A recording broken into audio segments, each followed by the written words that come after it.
আসসালামু আলাইকুম ভিউয়ার্স। তো বাড়িতে গেস্ট আসছে।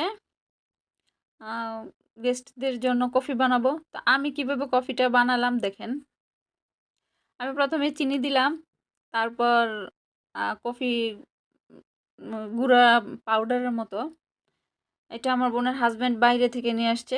এটা আবার একটু খুব ভালোভাবে মিশে কিন্তু নিচে একটু থেকে যায়, এটা পাউডার।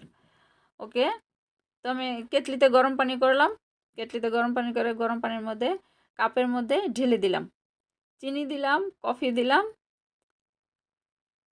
আর গরম পানি দিলাম। সবগুলো কাপের মধ্যে ঢেলে দিলাম। তো আমি এখন গুঁড়া দুধটা দিব।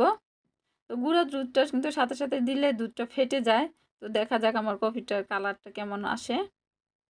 বাড়িতে যেহেতু গেস্ট আসছে, আর একটু ভালো আপ্যায়ন না করলে হয় না। তো আমি বেসিক্যালি এটা দিলাম, কিন্তু তার আগে কি ঘটনা ঘটেছে আপনাদেরকে দেখাই। আমার কফি বানানো রেডি হয়ে গিয়েছে। তো তার আগে যেটা ঘটেছে আমি আপনাদেরকে দেখাই। গরম পানিটা দেওয়ার সাথে সাথে একটা কাপ ফেটে গেছে।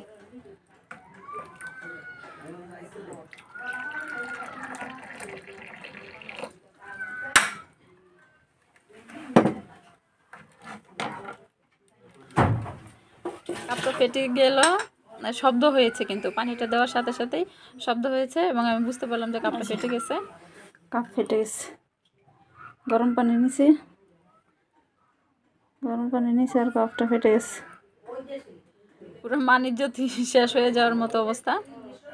আরে